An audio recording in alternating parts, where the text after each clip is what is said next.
ಮೇಲಾಗಿ ಒಬ್ಬ ಒಬ್ಬ ಕಲಾವಿದನಾಗಿ ದರ್ಶನ್ ಸರ್ನ ನೋಡಿದಂಥ ಪರ್ಸ್ಪೆಕ್ಟಿವು, ಒಬ್ಬ ಕೋ ಆರ್ಟಿಸ್ಟಾಗಿ ನೋಡಿದಂಥ ಪರ್ಸ್ಪೆಕ್ಟಿವು, ಆ ಎರಡನ್ನೂ ನೋಡಿದಾಗ ಚಂದುಗೌಡಗೆ ಪ್ರತಿ ಗಳಿಗೆ ಕಾಡುವಂಥ ಒಂದು ಸ್ಟ್ರಾಂಗ್ ವಿಷಯ ಏನು ಅಂತ. ಸರಿ, ಈ ವ್ಯಕ್ತಿ ಹೇಗೆ ಮ್ಯಾನೇಜ್ ಮಾಡ್ತಿದ್ದಾರೆ ಅಂತೆಲ್ಲನೂ ಅಂದರೆ ಅವ್ರನ್ನ ಎರಡೂ ರೀತಿಲಿ ನೋಡಿದಾಗ ತುಂಬ ಕಾಂಟ್ರವರ್ಷಿಯಲ್ ಆಗಿ ಹೇಳಿದಲೆ ಒಂದೇ ವಾಕ್ಯದಲ್ಲಿ ಹೇಳಬೇಕು ಅಂದರೆ ಹೇಗೆ ಎಲ್ಲನೂ ಬ್ಯಾಲೆನ್ಸ್ ಮಾಡ್ತಿದ್ದಾರೆ ಅಂತ. ಅಂದರೆ ಒಂದಂತ ಅವ್ರಿಂದ ಕಲಿಬೇಕು. ಎಷ್ಟೇ ನೋವಿರಲಿ, ಏನೇ ಫಿಸಿಕಲ್ ಪೇಯ್ನ್ ಇರಲಿ, ಎಮೋಷ್ನಲ್ ಬ್ರೂಟಲ್ ಪೇಯ್ನ್ ಇರಲಿ, ಅದೆಲ್ಲ ಲೆಕ್ಕಿಸ್ತಲೇ ನೀವು ಹಿಂಗಿದ್ರು ಸರ್ ಚೆನ್ನಾಗಿದ್ದೀರಾ, ಆರಾಮಿದೆ, ಓನ್ಲಿ ಸಿನಿಮಾ ಮಾತಾಡೋಣ ಅಂದರೆ ಚೆನ್ನಾಗಿ ಮಾಡೋಣ ಅಂತ ಇದು. ಆಮೇಲೆ ಫಿಸಿಕಲಿ ಅವ್ರು ತುಂಬ ಬ್ಯಾಕ್ ಪೇಯ್ನ್ ಇತ್ತು ಅವ್ರಿಗೆ. ಕೈ ಒಂದ್ಸಲ ನಾವು ಫೈಟ್ ಸೀಕ್ವೆನ್ಸ್ ಮಾಡ್ಬೇಕಾದ್ರೆ ರಾಮ್ ಲಕ್ಷ್ಮಣ್ ಮಾಸ್ಟರ್ ಶೂಟ್ ಮಾಡ್ತಿದ್ದಾರೆ, ಹಿಂಗೆ ಫ್ಲಿಪ್ ಮಾಡ್ಬೇಕಾಯ್ತು, ನಾವು ಅಲ್ಲೇ ಇದೆಲ್ಲ ಸೌಂಡ್ ಕೇಳಿಸು ಟಕ್ ಅಂತು.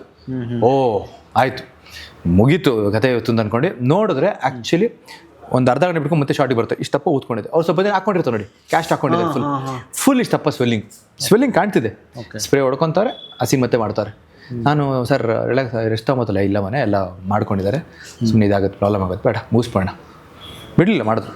And that is hats off two is commitment towards work ಅಲ್ವಾ. ಅದು ತುಂಬ ಜನರಿಂದ ನೀವು ಕೇಳಿರ್ತೀರಿ, ಹೌದು, ತುಂಬ ಕಮಿಟ್ಮೆಂಟ್ ವಿಚಾರಕ್ಕೆ ಈ ಥರ ಅಂತ. ಬಟ್ ಅದು ಡೈರೆಕ್ಟಾಗಿ ಕಣ್ಣಾರೆ ನೋಡಿದಾಗ ಹೌದು, it's an experience sir, it's an experience. ಆ ಅನುಭವನೇ ಏನು ಗೊತ್ತಾ, ಇದೆಲ್ಲ ಬೇರೆಯವರು ಊಹಾಪೋಹ ಕೇಳಿ ಮಾತಾಡೋದು ಬೇರೆ. ನೀವು ಕಣ್ಣೆದ್ರು ಅದನ್ನು ನೋಡಿ ನೀವು ಅದನ್ನು ಫೀಲ್ ಮಾಡ್ಕೊಂಡಾಗ್ಲಿ, ಅರೆ ರೇ ಇದಲ್ವಾ ವಿಷಯ ಅಂದರೆ ಬಹುಶಃ ಜನಕ್ಕೆ ಇದು ಗೊತ್ತೇ ಇಲ್ಲ, ಬೇರೆ ಬೇರೆ ಯಾವುದೋ ಲೆಕ್ಕಾಚಾರದಲ್ಲಿದ್ದಾರೆ, ಬೇರೆ ಏನೋ ನಡೀತಿದೆ, ಇದೇನಿದು ಸತ್ಯ ಇದಲ್ವಾ ಅಂತ ಅನ್ಸುತ್ತೆ. ಇದನ್ನು ಕೂಡ ಯಾಕೆ ಅನ್ಸ್ಕೋತಿರೋದ್ರೆ ಅಫ್ಕೋರ್ಸ್ ಏನಾಗುತ್ತೆ, ದರ್ಶನ್ ಸರ್ ಬಗ್ಗೆ ಜಾಸ್ತಿ ಮಾತಾಡಿದಾಗ ಏನಾಗುತ್ತೆ, ಅವರೇ ಸಿಟ್ಕೊಂಡ್ರು ಮೈಲೇಜ್ ತೊಗೊತಿದ್ದಾರೆ ಅಂತ ಮಾತು ಬಂದ್ಬಿಡುತ್ತೆ. ಸೊ ಅದಕ್ಕೋಸ್ಕರ ಜಾಸ್ತಿ ಮಾತಾಡ್ತಿಲ್ಲ. ನೀವು ಕಂಡು ಸತ್ಯ ಹೇಳ್ತಿರೋದ್ರಿಂದ ಅಷ್ಟೇ. ಇದನ್ನು ನಾವು ಸೆಟ್ಟಲ್ಲಿ ನೋಡಿದ್ದು ಒಂದು ಎರಡು. ಆಮೇಲೆ ಅವರು ಅಷ್ಟೆಲ್ಲ ಇದ್ರೂ ಬ್ಯಾಲೆನ್ಸ್ ಪಾಯಿಂಟ್. ಏನಾಗುತ್ತೆ, ಮಾನಸಿಕ ಸಮತೋಲನ ಕಳ್ಕೊಂಡಾಗ ತುಂಬ ಕಷ್ಟ ಆಗುತ್ತೆ. ನಿಜ. ಅದನ್ನ ಬ್ಯಾಲೆನ್ಸ್ ಪಾಯಿಂಟಲ್ಲಿ ಇಟ್ಕೊಂಡು ಕೆಲಸ ಮಾಡಿ ಇದು ಮಾಡೋದು ತುಂಬ ಕಷ್ಟ. ಅದನ್ನ ಮಾಡಿದ್ರು, ಫಾರ್ ದಟ್ ಹ್ಯಾಟ್ಸ್ ಆಫ್. ಮೇಲಾಗಿ ಮಿಲನ ಪ್ರಕಾಶ್ ಅವರು ಅಂತಂದಾಗ ಅವ್ರು ಮಾಡಿದಂಥ ಎಲ್ಲ ಸಿನಿಮಾಗಳು ಟಾಪ್ ಕ್ಲಾಸ್ ಸಿನಿಮಾಗಳು. ಹೌದು. ಪ್ರತಿಯೊಂದು ಸಿನಿಮಾನೂ ಬೇರೆ ಥರದ ಡೈಮೆನ್ಷನ್ ಕೊಟ್ಟಂಥ ಸಿನಿಮಾ ಇಂಡಸ್ಟ್ರಿಗೆ. ಯಾವಾಗ ಡೆವಿಲ್ ಅನ್ನೋಂಥ ಸಿನಿಮಾನ ಹೋಮ್ ಪ್ರೊಡಕ್ಷನ್ಲಿ ಈ ಥರ ಮಾಡೋಕ್ಕೆ ಹೊರಟಾರೆ ಅಂತಂದಾಗ, ಇಲ್ಲ ಗುರು ಇದು ಬೇರೆ ಥರ ಸಿನಿಮಾ ಆಗುತ್ತೆ ಅನ್ನೋಂತಹ ಒಂದು ಇಮ್ಯಾಜಿನೇಷನ್. ಹೌದು. ಈ ಇಮ್ಯಾಜಿನೇಷನ್ ಹೇಗೆ ಬರುತ್ತೆ ನೋಡೋರಿಗೆ ಅಥವಾ ಕೇಳೋರಿಗೆ, ನಿಮ್ಮ ಪ್ರಕಾರ ಹೇಗೆ ಬರುತ್ತೆ ಸರ್? ಈಗ ಬ್ರ್ಯಾಂಡ್ ಅಂತ, ಈಗ ತಾರಕ್ ಸಿನಿಮಾ ನೋಡಿದ್ರಿ, ತಾರಕ್ ಸಿನಿಮಾ ನೋಡಿದಾಗ ನೀವು ದರ್ಶನ್ ಸರ್ ಹೆಂಗೆ ನೋಡಿದ್ರಿ? Cinema was visually rich, exactly visually very rich. ಒಂದೇ ಸ್ಟೇಟ್ಮೆಂಟಲ್ಲಿ ಹೇಳಬೇಕು ಅಂದರೆ, ಪ್ರಕಾಶ್ ಸರ್ ಮಿಲನ ಸಿನಿಮಾ ಮಾಡಿದ್ರು, ಸಾಕಷ್ಟು ಸಿನಿಮಾಗಳು ಮಾಡಿದ್ರು, ಇದೆಲ್ಲ ಓಕೆ. ಡೆವಿಲ್ ಅಂತ ಬಂದಾಗ sir, whatever all of this into 10 times.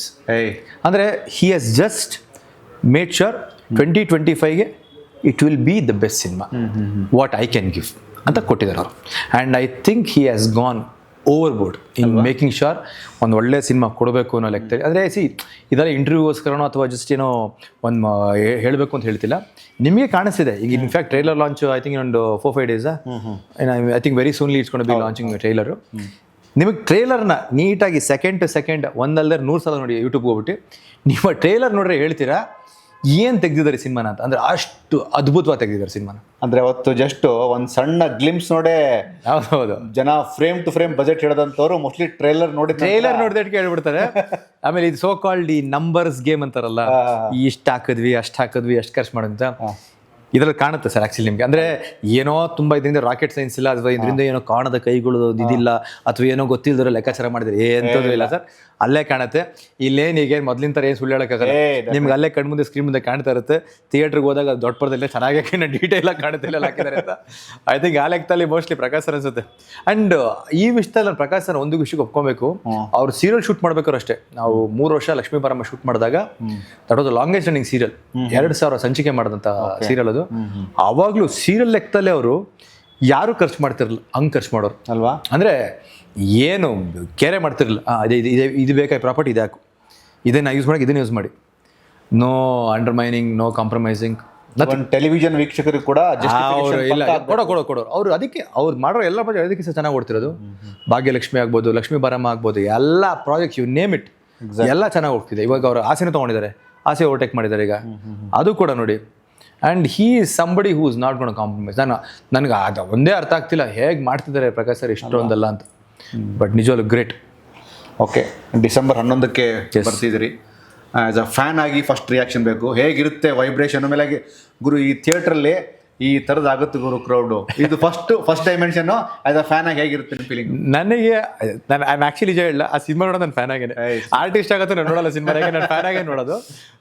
ಒಂದಂತೂ ನಿಜ, ನಾನು ಇವಾಗ ತರ ಕೇಳ್ತಿದ್ದೆ ಪೂರ್ವಿಯವ್ರನ್ನ ಕೇಳಿದೆ, ನೋಡಿ 10ನೇ ತಾರೀಕು ನಮ್ಗೇನೋ ಚಿಕ್ಕದಾಗೆಲ್ಲ ಶೋ ಎಲ್ಲ ಮಾಡಿಸ್ಬಿಡ್ತೀರ ನೋಡ್ಕೊಂಬಿಡ ಅಂದ್ರೆ. ಯಾಕೆ ಅವತ್ತಿನ ದಿನ ಥಿಯೇಟರ್ ನೋಡಿದಾಗಿದ್ರೆ ಜನ ಆರ್ಭಟ, ಕೂಗಾಟ, ಕಿರ್ಚಾಟ, ಅರ್ಚಾಟ ಹೆಂಗಿರುತ್ತೆ ಅಂದ್ರೆ ಡೈಲಾಗ್ಗಳು ಮಿಸ್ ಆಗ್ಬಿಡ್ತದ ಅಂತ. ಇದೇ ಪ್ರಾಬ್ಲಮ್ ನನಗೂ. ಸೆನ್ಸಾರ್ ಕಾಪಿ ಇಂದನೇ ಸಿನಿಮಾ ನೋಡ್ಬೇಕಂತ ನನಗೆ ಅದೇ ಆಸೆ. ಇವಾಗ ಇವ್ರ ಕಿರ್ಚಾಟ ಅರ್ಬಾಟದಲ್ಲಿ ಇವನ ಯಾವ ಡೈಲಾಗ್ ಮಿಸ್ ಆಗ್ಬಿಡ್ತದೆ ಕೇಳ್ತಾರೆ. But visually it's gonna be rich sir. ಹೇಳದ್ನಲ್ಲ, ತಾರಾಕು ಬಾಸ್ ಮಾಡಿರೋದು ಇಷ್ಟು, ಪ್ರಕಾಶ್ ಸರ್ ಮಾಡಿರೋ ಇಷ್ಟು ಸಿನಿಮಾಗಳೆಲ್ಲ ನೋಡಿದಾಗ ಇಂಟು 10 times, ಯಾಕೆ 10 ಅನ್ನೋದು ವರ್ಡ್ ಯೂಸ್ ಮಾಡ್ತೀನಿ, ಸುಮ್ಮನೆ ಸಿಂಬಾಲಿಕ್ ವರ್ಡ್ ಯೂಸ್ ಮಾಡ್ತೀನಿ, into 10 times will be this movie the level. ಇಲ್ಲ, ನಿಮ್ಮ ಮಾತಲ್ಲಿರೋ ಹಾನೆಸ್ಟ್ ಆದಂಥ ಫೀಲಿಂಗ್, ಮುಖದಲ್ಲಿರುವಂತಹ, ಅಂದ್ರೆ ಅದು ಡಿಪ್ಲೊಮ್ಯಾಟಿಕ್ ಆಗಿ ನಗೋದು ಬೇರೆ, ತುಂಬಾ ಮನಸಾರೆ ನನಗೆ ಬರಲ್ಲ ಸರ್. ಅಲ್ಲ, ನಾನು ಅಂದ್ರೆ ಆಗ್ಲಿಂದ ಅಬ್ಸರ್ವ್ ಮಾಡ್ತಾ ಇದೀನಿ, ಲಕ್ಷ್ಮೀ ಬಾರಮ್ಮನ ಹೇಗೆ ನೀವು ಸೆಲೆಬ್ರೇಟ್ ಮಾಡ್ತಿದ್ದೀರೋ ಅದೇ ತರ ರಾಬರ್ಟ್ ಪ್ಲಸ್ ಡೆವಿಲ್ನ ಸೆಲೆಬ್ರೇಟ್ ಮಾಡ್ತೀರಿ. ಆ ಒಂದು ಫೀಲಿಂಗ್ ಕಾಣಿಸ್ತೀರಿ ನನಗೆ ಸರ್. ಡೆಫಿನೆಟ್ಲಿ. ಯಾಕೆಂದ್ರೆ ಸರ್ ಇವಾಗ ಇವಾಗ ಪ್ರೊಡ್ಯೂಸರ್ ಒಬ್ರಿಗೆ ಇಂಥ ಸಿನಿಮಾ ಮಾಡ್ತಾರೆ ಅಂದ್ರೆ ಎಷ್ಟು ಪ್ಯಾಷನೇಟ್ ಆಗಿ ಮಾಡ್ತಿರ್ಬೋದು. ಏನಕ್ಕೆ ಮಾಡ್ತಾರೆ ಇಷ್ಟು ಪ್ಯಾಷನೇಟ್ ಆಗಿ ಸಿನಿಮಾ ಇದೆ ಎಂಟರ್ಟೈನ್ಮೆಂಟ್, ಜನಕ್ಕೆ ನಾವು ಎಂಟರ್ಟೈನ್ಮೆಂಟ್ ಕೊಡ್ತಾ ಇದೀವಿ. ಆ ಎಂಟರ್ಟೈನ್ಮೆಂಟ್ ಕೊಡೋ ಲೆಕ್ಕದಲ್ಲಿ ನೀವು ಹುಚ್ಚ ಬಟ್ಟೆ ಖರ್ಚು ಮಾಡಿ ಕ್ರೇಜಿಯಾಗಿ ಒಂದು ಔಟ್ಪುಟ್ ಕೊಡಬೇಕು ಅಂದ್ರೆ ಈಸಿ ಅಲ್ಲ ಸರ್. ಇವರು ನಮ್ಮ ಪ್ರಕಾಶ್ ಸರ್ 2000 ಸಂಚಿಕೆ ಕಂಪ್ಲೀಟ್ ಮಾಡಿದಾಗ 5 ಸ್ಟಾರ್ ಹೋಟೆಲಲ್ಲಿ ಕೊಡ್ಸಿದ್ರು ಸರ್ ಪಾರ್ಟಿ. ಯಾರು ಕೊಡೋದು ಅವಶ್ಯಕತೆ ಇರಲಿಲ್ಲ. 2000 ಸಂಚಿಕೆ ನೀವು ಮುಗಿಸಿದ್ರಾ, ಎಲ್ಲರೂ ಸೆಲೆಬ್ರೇಟ್ ಮಾಡಿ. ಏನು ಆರ್ಟಿಸ್ಟ್ಗೆಲ್ಲ, ಎಲ್ಲರಿಗೂ ಒಬ್ರು ಸೆಟ್ಟಲ್ಲಿ ಕೆಲಸ ಮಾಡೋರು ಹಿಡಿದು ಪ್ರೊಡ್ಯೂಸರ್ವ್ರಿಗೆ ಎಲ್ಲ ಇದ್ರ ಗೊತ್ತು. ಅಂದರೆ ಆ ಥರ ಸೆಲೆಬ್ರೇಟ್ ಮಾಡೋವಂಥ ವ್ಯಕ್ತಿಯವರು. ಇಂಥ ಪ್ರೊಡ್ಯೂಸರ್ಸ್ ಇನ್ನಷ್ಟು ಮತ್ತೊಂದು ಒಳ್ಳೊಳ್ಳೆ ಸಿನಿಮಾಸ್ ಮಾಡಿದಾಗ ನನ್ನಂಥ ಸುಮಾರು ಜನ ಕಲಾವಿದರಿಗೆ ಒಂದು ಕೆಲಸ ಸಿಗುತ್ತೆ. ಆಮೇಲೆ ಒಳ್ಳೊಳ್ಳೆ ಸಿನಿಮಾ ಕನ್ನಡ ಮಾರ್ಕೆಟಲ್ಲಿ, ಕನ್ನಡ ಇಂಡಸ್ಟ್ರಿ ಆಚೆ ಬರೋದಕ್ಕೆ ಒಂದು ಅವಕಾಶ ಸಿಗುತ್ತೆ. ನಿಮ್ಮ ಮಾತಲ್ಲಿ ಒಂದು ಪಾಯಿಂಟ್ ಇತ್ತು, ಆ ಪಾಯಿಂಟ್ ಮೂಲಕ ನಾನು ಮುಗಿಸ್ತೀನಿ ಎಪಿಸೋಡ್ನ. ಸಿನಿಮಾ ಮೇಲೆ ನನಗೆ ಪ್ರೀತಿ ಇದೆ ಅನ್ನೋದಕ್ಕೂ, ಸಿನಿಮಾ ಮೇಲೆ ನನಗೆ ಜೆನ್ಯೂನ್ ಪ್ರೀತಿ ಅನ್ನೋದಕ್ಕೂ ಸರ್. ಹೌದು. ಸಿನಿಮಾನ ಎಲ್ಲರೂ ಪ್ರೀತಿಸ್ತಾರೆ, ಬಟ್ ಜೆನ್ಯೂನ್ ಆಗಿ ಪ್ರೀತಿಸುವಂಥವ್ರೆ ದರ್ಶನ್ ಸರ್, ಪ್ರಕಾಶ್ ಇನ್ಕ್ಲೂಡಿಂಗ್ ಅಂದ್ರೆ ಹೇಳ್ತಾ ಇರೋದು sir. This man is genuine cinema lover.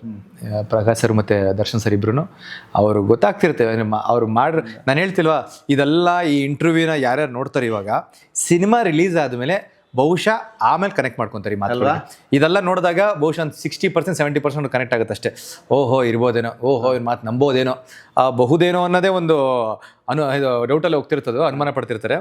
Cinema ನೋಡಿದ್ಮೇಲೆ ಮತ್ತೆ ಇಂಟರ್ವ್ಯೂ ನೋಡೋಕೆ ಹೇಳಿ ಅವ್ರಿಗೆ, ಅವಾಗ ಇದೆಲ್ಲ ಕನೆಕ್ಟ್ ಆಗುತ್ತೆ points. Yes, thank you so much. Thank you sir. Thank you. Challenge star Darshan ರವರು, ರಚನಾ ರೈ ಅವರು, ಪ್ರಕಾಶ್ ಅವರು, ಚಂದುಗೌಡ ಅವರು, ಹುಲಿ ಕಾರ್ತಿಕ್ ಅವರು, ನೀವೆಲ್ಲರೂ ಈ ಅಂದರೆ ಈ ಡೆವಿಲ್ ಅನ್ನೋ ಸಿನಿಮಾದ ಮೂಲಕ ಒಂದು ದೊಡ್ಡ ಡಾಕ್ಯುಮೆಂಟ್ ಆಗೋದಕ್ಕೆ ಹೊರಟಿದ್ದೀರಾ. ದೊಡ್ಡ ಡಾಕ್ಯುಮೆಂಟ್ ಆಗಲಿ. Thank you sir. ಈ ಒಂದು ಇಂಟರ್ವ್ಯೂ ಕೂಡ ಬಹಳಷ್ಟು ಜನಕ್ಕೆ ಸಿನಿಮಾವನ್ನು ತಲುಪಿಸೋರಲ್ಲಿ ಸಹಾಯ ಮಾಡಲಿ ಅಂತ ಕೇಳ್ಕೊತೀನಿ. Thank you so much for your time. Thank you sir. Thank you. ಇದಿಷ್ಟು ಚಂದುಗೌಡ ಅವರ ಮಾತು. ಡೆವಿಲ್ ಸಿನಿಮಾ ರಾಜ್ಯಾದ್ಯಂತ ಡಿಸೆಂಬರ್ 11ಕ್ಕೆ ಬಿಡುಗಡೆ ಆಗ್ತಿದೆ. ಎಲ್ಲರೂ ಸಿನಿಮಾವನ್ನು ತಪ್ಪದೆ ಚಿತ್ರಮಂದಿರ ನೋಡಿ. ಯಾವುದೇ ಕಾರಣಕ್ಕೂ ಪೈರಸಿ ಕಾಪಿ ಬೇಡ.